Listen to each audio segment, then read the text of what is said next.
আসসালামু আলাইকুম, রমাদান মোবারক। সবাই কেমন আছো? আলহামদুলিল্লাহ ভালো আছি। তো এই যে দেখো, আজকে আমাদের বাসায় ইফতারের জন্য কি সব আইটেম রেডি করছি। তো আজকে সব আমাদের বাসায় ভর্তা হবে, সাথে খুদের ভাত হবে। তো সেই জন্য সব কিছু রেডি করে নিয়েছি। এটা হচ্ছে ধনেপাতা, এটা হবে লাল মরিচের ভর্তা, এটা কালো জিরা, এখানে রসুন কেটে নিয়েছি অনেকগুলা, সব ভর্তাতেই রসুন লাগবে, এখানে কাঁচামরিচ, আর এটা হচ্ছে শীতল চাপা শুটকি। তো চলো সব কিছু রেডি করে নিছি। তো যেটা আমার ভেজে নেওয়া লাগবে সেটা আমি এখন ভেজে নেব। তো এটা ভাজতে হবে, এটা সিদ্ধ করতে হবে। তো চলো এগুলো করে নেই, তারপর বাটাবাটি করব। তো এই যে এখানে আমি তেল দিয়ে দিতেছি। এটার মধ্যে আমি কালো জিরাটা একটু ভাজা নেব। তো এই যে আমি শুকনা মরিচ আর কিছু রসুন কুচি দিয়ে দিলাম। তো এই যে দেখো, রসুনটা শুকনো মরিচটা আগে ভাজা নিলাম, আর এখন এই যে কালো জিরাটা দিয়ে দেবো। কালো জিরাটা দিয়ে চুলাটা বন্ধ করে দেবো, তা না হলে বেশি ভাজলে আবার তেতো হয়ে যাবে। চুলাটা বন্ধ করে দিছি। তো এখন তাপে তাপে এটা একটু মুচমুচে করে ভাজে নেব।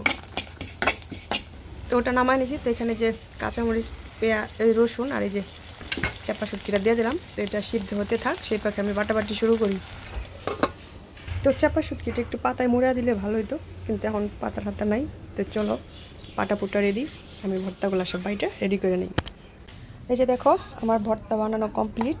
তো করকমে ভর্তা করছি। এটা হচ্ছে লাল মরিচ, এটা হচ্ছে চাপা শুটকি, কালো জিরা, আর এই দুইটা হচ্ছে ধনেপাতা। কারণ আমাদের বাসায় ধনেপাতা একদম চাটনির মতো খায় শেষ করে ফেলে, সেই জন্য বেশি করে ধনেপাতা বানিয়েছি। তো ভর্তা বানানো কমপ্লিট, এখন আমি খুদের ভাতটা রান্না করি। তো চলো, সেই জন্য যে দেখো এখানে কাঁচামরিচ পেঁয়াজ কেটে নিছি, আর এই যে খুদের চাল আর ডাল ধুয়ে নিছি। তো চলো এবার রান্না করি। তো এই যে এখানে তেল দিয়ে দিচ্ছি। তো আমি আজকে বাগার দিয়ে খুদের ভাতটা রান্না করব। তো বসায়ও রান্না করা যায়, কিন্তু আমি বাগার দিয়ে করবো। বাগার দিয়ে করলে বেশি ভালো লাগে, পোলাওর মতো মনে হয়। পেঁয়াজ দিয়ে দিলাম, কাঁচামরিচ দিয়ে দিলাম,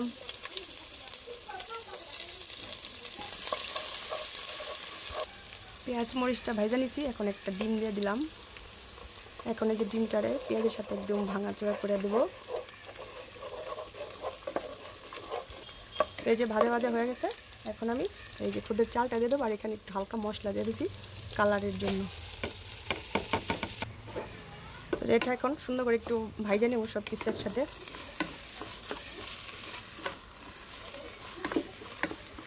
এই যে দেখো, সুন্দর করে ভাজা নিলাম একদম, যা যা ছিল মশলা টশলা।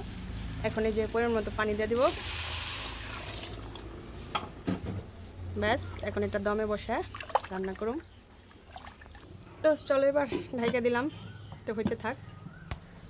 আর এই যে দেখো, ইফতারের আগ মুহূর্তে আমি একদম সব কিছু নিয়ে সুন্দর করে বসে পড়ছি। এই যে হচ্ছে খুদের ভাত গরম গরম ওঠানো, আর এই যে ভর্তাটা তখন দেখালাম এই যে, আর এটা হচ্ছে শরবত। তো এটা হচ্ছে চিনায়ের শরবত। আর আজকে ফল তেমন কাটা হয়নি, শুধু একটু তরমুজ আর একটু খেজুর নেওয়া হয়েছে। তো এই যে আমি সবার জন্য যে শরবতটা গ্লাসে ঢেলে নিতেছি, কারণ আর বেশি সময় হাতে বাকি নেই। তো আজকে এই যে সবারই মানে খুবই খাওয়ার জন্য এক্সাইটেড, খুদের ভাত দিয়ে ভর্তা খাবে। কারণ প্রতিদিন দেখা যায় ভাজা পোনা খেতেও ভালো লাগে না, এক একদিন এক এক রকম খাবার হলে কিন্তু বেশ ভালোই লাগে। তো আজানের জন্য সব অপেক্ষা করতেছি, যে আজান দিলে সবাই খাওয়া দাওয়া, আজান দিয়ে দিছে। তো সবাই খাওয়া শুরু করেছে, তো আমিও নিয়ে নিলাম, শরবতটা খেয়ে নিলাম। তো এই যে শরবতটা খেয়ে তারপরে যে এখান থেকে খেজুর খেয়ে নিলাম। তো খেজুরটা খাওয়া শেষ করে তারপরে যে আমি এখন সবার জন্য এখন এই যে খুদের ভাত বেড়ে দেবো।